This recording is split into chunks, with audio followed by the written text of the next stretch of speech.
Hello students, let's read the question. Match the columns. Column 1 quantities are given and column 2 units are given. So हमें हर quantity की उनकी जो corresponding units होंगी उससे match करना है. सो फर्स्ट में देखते हैं एनर्जी डेंसिटी दे रखा है. Energy density, okay. Energy density क्या होती है? This is energy per unit volume. ठीक है, energy per unit volume. Okay, सो यहाँ पे हम देख सकते हैं कि सीजीएस सिस्टम में दे रखा है डाइन पर सेंटीमीटर स्क्वायर, पर सेंटीमीटर स्क्वायर. तो एक बार चेक कर लेते हैं सीजीएस सिस्टम ऑफ यूनिट्स में भी.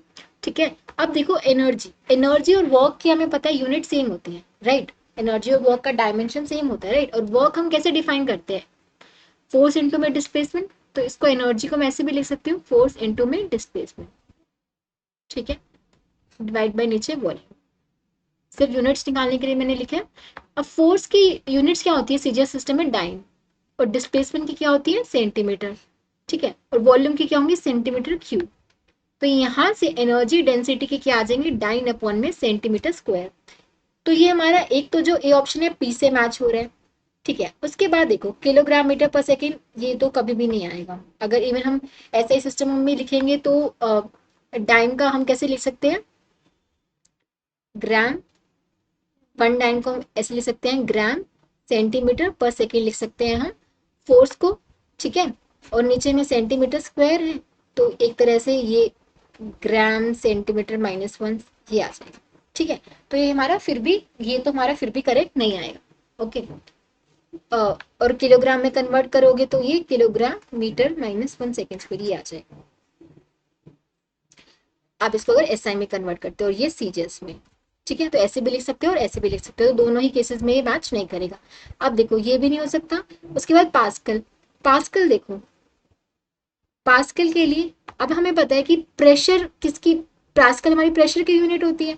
प्रेशर किसके इक्वल होता है? फोर्स अपॉन में एरिया. ठीक है, अब प्रेशर की पास्कल यूनिट हो सकती है. साथ में अगर मैं सीजीएस सिस्टम ऑफ यूनिट्स में देखूं, फोर्स की क्या होती है? डाइन. और एरिया की क्या होती है? Centimetre square. तो डाइन अपॉन में सेंटीमीटर स्क्वायर ये प्रेशर की यूनिट्स होती है, और प्रेशर की यूनिट्स पास्कल भी होती हैं. तो इस वाली टर्म की एक तरह से क्या रिप्रेजेंट कर रहे हैं? इसकी जो यूनिट डाइन पर सेंटीमीटर स्क्वायर थी, और हम देख रहे हैं कि प्रेशर की यूनिट डाइन पर सेंटीमीटर स्क्वायर आ रही है, राइट. तो डाइन पर सेंटीमीटर स्क्वायर हो सकती है, तो पास्कल भी हो सकती है, क्योंकि ऊपर वाली टर्म की क्या आती है? डाइन पर सेंटीमीटर स्क्वायर ही आती है. तो इस टर्म की डाइन पर सेंटीमीटर स्क्वायर भी हो सकती है, पास्कल भी हो सकती है. तो पी और एस दोनों से मैच कर रहे हैं. उसके बाद हम फोर्स कांस्टेंट ऑफ स्प्रिंग देखें. फोर्स कांस्टेंट ऑफ स्प्रिंग हमारा एक फॉर्मूला होता है एफ इक्वल्स टू के एक्स. ठीक है, यहाँ से के हमारा किसके इक्वल आ जाएगा? एफ अपॉन में एक्स के इक्वल.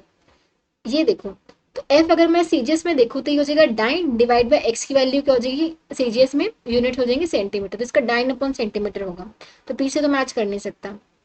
उसके बाद अगर मैं एसआई यूनिट्स में देखूं, फोर्स की क्या हो जाती है? किलोग्राम मीटर पर सेकेंड स्क्वायर. और एक्स की भी मीटर में होगी, तो एसआई में ये हो जाएगा किलोग्राम पर सेकेंड स्क्वायर. तो क्यूब ही नहीं हो सकता. ठीक है, उसके बाद अगर देखो के equals to F by X है, राइट. तो अगर मैं यहाँ पे काम करूँ एफ इंटू में एक्स, नीचे भी एक्स से मल्टीप्लाई करूँ, तो एफ इंटू एक्स क्या रिप्रेजेंट करेगा? Work done. ठीक है, और एफ एक्स नीचे, सॉरी के था ये, एक्स से मल्टीप्लाई कर दे, एफ इंटू एक्स का रिप्रेजेंट करेगा वर्क डन, नीचे हो जाएगा एक्स स्क्वायर. अब वर्क डन की सीजीएस यूनिट्स हमें पता है क्या होती है? अर्ग्स. ठीक है, मतलब सॉरी एनर्जी की यूनिट्स. वर्क डन क्या है? एनर्जी. एनर्जी की यूनिट्स क्या होंगी? सीजीएस यूनिट्स अर्ग्स, और नीचे एक्स स्क्वायर है तो ये सेंटीमीटर स्क्वायर हो जाएगा. तो सीजीएस सिस्टम में जो हमारा फोर्स कांस्टेंट की यूनिट्स आएंगे वो अर्ग्स डिवाइड बाय सेंटीमीटर स्क्वायर हो गया. तो ये आर से मैच कर रहा है. ठीक है, ये आर से मैच कर रहा है. ठीक है, अब देखो इसकी पास्कल तो नहीं आएंगी, क्योंकि हम देख सकते थे ये डाइन अपॉन में सेंटीमीटर स्क्वायर आ रहा था, मतलब. ठीक है, तो पास्कल से तो मैच नहीं करेगा ये. अब देखो प्रेशर की, प्रेशर की तो पास्कल होती ही है.